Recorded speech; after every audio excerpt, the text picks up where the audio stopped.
बनास पुस्तक मेला का आज समापन में नमस्कार, आप क्या देख रहे कहना हैं चाहते स्पीड ऑफ हैं? टाइम्स वाराणसी से।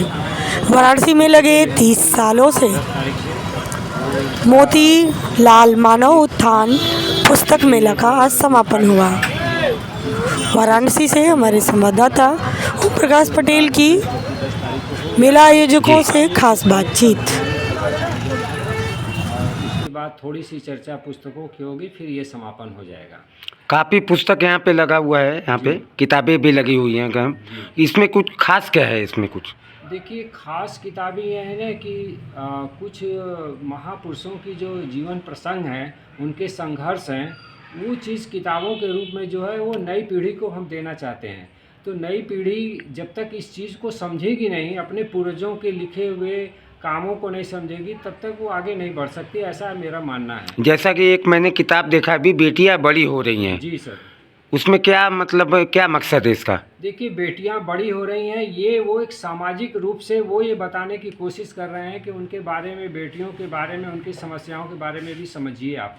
ये एक चेतना वाली किताब है और इसको हर माँ बाप को पढ़ना चाहिए, समझना चाहिए और उनको एक नई दिशा निर्देश मिलेगा। ये आनंद कुशवाहा की लिखी हुई है, गाजीपुर के रहने वाले हैं। उन्होंने ये इस चीज़ को बताने की कोशिश की है पुस्तक मेले में। उनका भी सम्मान हम लोग यहाँ कर चुके हैं। जी, क्या कहना चाहते हैं अपने तरफ से आप युवाओं के लिए, बच्चों के लिए?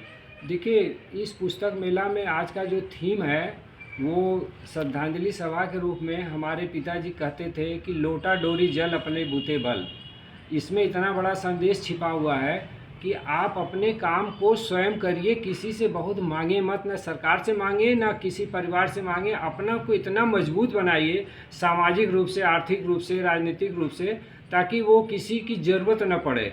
ऐसा संदेश हम इस बुक के माध्यम से देना चाहते हैं। और ऐसा किताबें भी यहाँ रखी गई हैं, जैसे स्टुअर्ट मॉर्डन की किताबें हैं और शिव खेड़ा की तो इस समय नहीं है, लेकिन उनकी भी किताबें थी। रिच डैड पुअर डैड, मतलब आर्थिक स्थिति जब सुधरेगी तभी आपकी पूरी समस्या का समाधान हो जाएगा। साथ में संस्था का 4 उद्देश्य है: एजुकेशनल, लीगल, मेडिकल और ट्रेनिंग।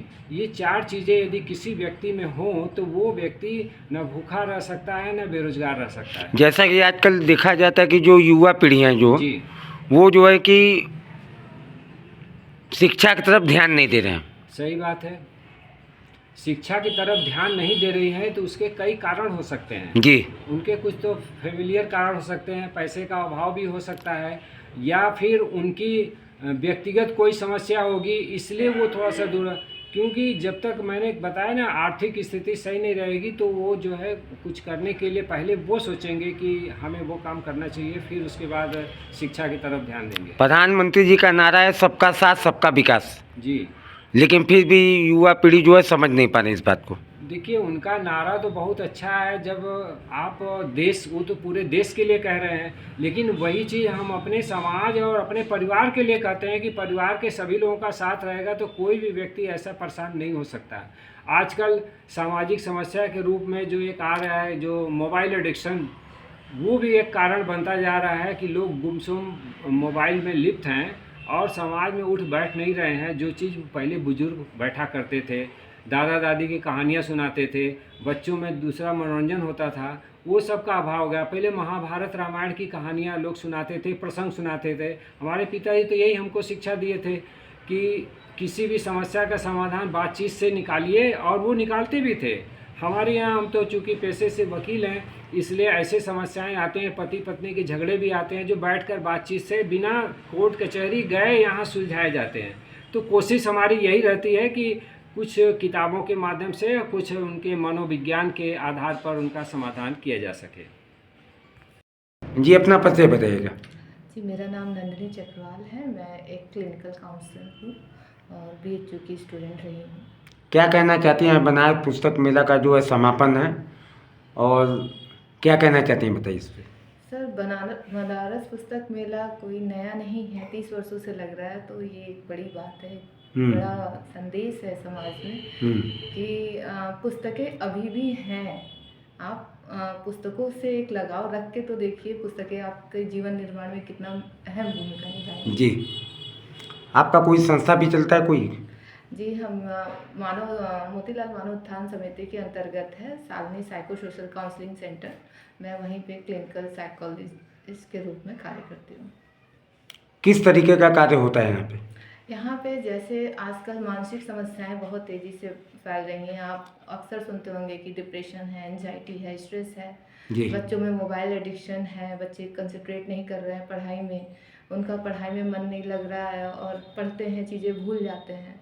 तो इन सब छोटी छोटी समस्याएं जिनका कोई ध्यान नहीं देता और आगे चल के वो बड़ी समस्याएं बन सकती हैं। तो आजकल के बच्चों को भी देखा जा रहा है कि जो कि मोबाइल की वजह से जो कि ध्यान दोनों उनका इधर उधर हो जा रहा है। जी बिल्कुल, मोबाइल एक अगर अच्छी चीज़ है तो उसमें बहुत सारी कमियां भी हैं। अगर मोबाइल का एडिक्शन है बच्चे में तो वो और अपने ना सोसाइटी से जुड़ेगा ना अपने पेरेंट्स से जुड़ेगा, वो बॉन्ड उसका किसी और के साथ नहीं रहेगा, जिससे वो एक समय में अपने आप को बिल्कुल अकेला महसूस करेगा और मानसिक बीमारियों से ग्रसित हो सकता है। लेकिन आजकल ऑनलाइन क्लासेस भी चलते हैं जिसकी वजह से मोबाइल जरूरी है। मुख्यमंत्री योगी आदित्यनाथ का आदेश भी है, आपको जानकारी होगा ये? सर बिल्कुल मुझे जानकारी है कि मोबाइल से ही ऑनलाइन क्लासेस चलती हैं, लेकिन क्लासेस मैंने कहा ना कि मोबाइल अच्छी भी हैं और बुरी भी हैं। तो हम क्लासेस तो कर रहे हैं, लेकिन क्लासेस के बाद हम मोबाइल में क्या देख रहे हैं ये इम्पॉर्टेंट है कि सिर्फ क्लासेस देख रहे हैं, क्लासेस करने के बाद कुछ अच्छी चीज़ें देख रहे हैं या कोई ऐसी चीज़ें देख रहे हैं जो हमारे लिए अच्छा नहीं है। एज बाउंड्रीज की होनी चाहिए। अगर मोबाइल बच्चों को दिया जा रहा है तो मोबाइल में किड मोड भी होते हैं। पेरेंट्स इन सब चीज़ों का भी ध्यान रख के बच्चों को मोबाइल दें। क्या कहना चाहती है अपने तरफ से आप युवाओं को? युवाओं को यही कहूँगी कि आप सतत प्रयास करें अपने जीवन को सुरक्षित और सुंदर बनाने में, और इसके लिए आपको मोबाइल से हट के भी एक जीवन है ये जीना बहुत ज़रूरी है। तो मोबाइल के साथ साथ अपने आसपास के समाज में भी आप रहिए, देखिए, सुनिए और उसको जिए। परिचय बताइएगा। जी, मेरा नाम रवि कुमार कुशवाहा है। रवि जी, आज बनास पुस्तक मेला का जो है समापन है जी। और यहाँ काफ़ी तरीके की किताब लगी हुई है। जी, क्या कहना चाहते हैं उस पर और क्या उद्देश्य है इसका? देखिए इसका उद्देश्य ये है कि ज़्यादा से ज़्यादा लोग पुस्तकों से जुड़ें, उसे पढ़ें, उसे सीख लें।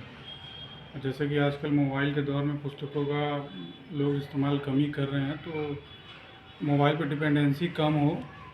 पहले जैसे पुस्तकें पढ़ते थे वैसे अभी भी लोग पढ़ें और ये बहुत अच्छा है। इतनी सारी स्टॉल लगी हुई पुस्तक में खास क्या चीज़ है? पुस्तकों में बहुत तरह की यहाँ हर वर्ग के लिए पुस्तक है, बड़ों से लेकर के छोटे तक सभी के लिए हर प्रकार की पुस्तक। आजकल देखा जा रहा है कि युवा पीढ़ी जो है पुस्तक से बहुत काफ़ी दूर जा रहे हैं। क्या कहना चाहते हैं इस पर? क्या कहना चाहते हैं इस पर? देखिए, युवा पीढ़ी पुस्तकों से दूर जा रही है, इसका मुख्य कारण ये है कि मोबाइल से लोग ज़्यादा जुड़ गए हैं और मोबाइल ही दिन रात देखते हैं। उससे उसका दुष्परिणाम ही है, कुछ उससे फ़ायदा नहीं है। पुस्तक पढ़ने से हमेशा लाभ ही होता है। क्या कहना चाहते हैं अपने सबसे युवाओं के लिए आप? युवाओं के लिए मैं यही बस कहना चाहता हूँ कि पुस्तकों से जुड़कर रहें। ये पुस्तक ही सबसे सच्ची मित्र होती है, इससे बड़ा मित्र कोई नहीं होता है। बस यही हम कहना चाहेंगे। अपना परिचय बताइएगा। जी, मैं सीए आशीष कलवानी हूँ। मैं प्रैक्टिसिंग चार्टर्ड अकाउंटेंट हूँ। आज बनारस पुस्तक मेला का जो है समापन है, क्या कहना चाहते हैं इस पर? जी, पहले तो मैं मिथिलेश कुशवाहा जी को बहुत ढेर सारी बधाई दूंगा कि ये 30 साल से ये परंपरा वो हमेशा से चलाते आ रहे हैं।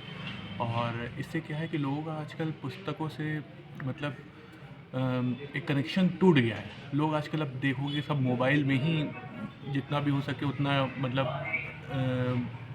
घुसे रहते हैं। तो पुस्तक एक बहुत ही ज़रूरी माध्यम है जिससे कि ज्ञान का हमारा विस्तार बहुत होता है। आजकल युवाओं को देखा जा रहा है कि किताब से दूरी बनाए हुए हैं वही और मोबाइल पे हमेशा लगे रहते हैं। क्या कहना चाहते हैं उनके? क्या मामला है मतलब? ठीक है, आज की टेक्नोलॉजी ड्रिवन सोसाइटी में बिना उसके गुजारा भी नहीं है, लेकिन मैं हर युवा को एक मतलब सलाह यही देना चाहूँगा कि कुछ नहीं तो दिन में आधी घंटा निकाल के पुस्तक ज़रूर पढ़ें। कोई भी विषय हो, एक रुचि बना के रखें उसमें, ताकि आगे उनको एक फोकस रहेगा। अपना काम जो भी वो करना चाहेंगे एक फोकस से कर पाएंगे और वो बहुत ज़रूरी है। क्या कहना चाहते हैं अपने तरफ से आप युवाओं के लिए? एक संदेश अपने तरफ से क्या देना चाहते हैं किताब को लेकर? किताब एक मित्र की तरह है आपके, हमेशा उसको मित्र की तरह बनाए रखें। ज्ञान दे के ही जाएगा, काम आएगा ही आएगा आपको। और ट्राई करें कि दिन में कुछ नहीं तो आधी घंटा ज़रूर कोई भी विषय हो जिसमें आपकी रुचि हो, किताब ज़रूर पढ़ें। जी अपना परिचय बताइएगा। मेरा नाम गौरव कुशवाहा है और मैं मोतीलाल मानव उत्थान समिति में विगत 26 वर्षों से कार्यरत हूँ। गौरव जी, बनास पुस्तक मेला का आज समापन है, क्या कहना चाहते हैं इस पे? समापन तो एक पर्व की तरह है ये। जैसे काशी में साहित्य, अध्यात्म और धर्म और विज्ञान और टेक्नोलॉजी की बात होती है पूरे विश्व में, उसे काशी उसका एक अंश है। और उसमें ये पुस्तक मेला लगना यानी कि एक अंधेरे में एक दिए की तरह है जो कि लगातार जलता रहेगा। यहाँ पे काफ़ी जो है किताब को स्टॉल भी लगा हुआ है। इसमें एक किताब है बेटियाँ बड़ी हो रही हैं, क्या मकसद है इसका, क्या उद्देश्य है? क्या बेटियाँ बड़ी हो रही हैं कि मतलब कि देश में जो पहली धारणा बनी थी कि पुरुष प्रधान समाज, अब वो धारणा बदल चुकी है। पुरुष और महिला या कह सकते हैं सशक्त भारत समाज की स्थापना हम लोग के उद्देश्य है, उसको गढ़ने का कार्य हम लोग कर रहे हैं। इसमें अब ये कोई डिफरेंस नहीं रहेगा कि आप महिला हैं कि हम पुरुष हैं। इसमें बात उसकी होगी जब आप टेक्नोलॉजी के बारे में जानते हैं, आपके अंदर स्किल कितनी है, आपके अंदर फिलॉसफी कितनी है, किसी भी चीज़ को अध्ययन करने के बारे में आप कितनी गहराई से उसके बारे में अध्ययन कर रहे हैं और देश के लिए कौन सा निर्णय आप सही ले रहे हैं, उस पर निर्भर। वाराणसी में आज भी देखा जाता है कि महिला बहुत प्रताड़ित रहती हैं तरह तरह की समस्या को लेकर। तो महिला प्रताड़ित रहती हैं तो इसमें मैं सीधे से यही कहना चाहूँगा कि आत्ममंथन का आवश्यकता है कि ऐसा नहीं कि कोई ऐसा पहला व्यक्ति है जो प्रताड़ित हुआ हो और न तो कोई ऐसा आखिरी व्यक्ति है। पहले भी लोग प्रताड़ित हुए तो उसी समस्याओं के बीच में से समाधान निकला और देश ने विकास किया है। हम सकारात्मक शक्तियों को एकत्रित करके अपना विकास और देश का विकास कर सकते हैं। बस यही क्या कहना चाहते हैं अपने तरफ से युवाओं के लिए, महिलाओं के लिए? क्या युवाओं के लिए क्या कि परिस्थितियों को न कोसने के बजाय समाधान पर ध्यान दें और जैसे कि विपरीत परिस्थितियां होने पर अपने आप में उन लोगों से उदाहरण लें कि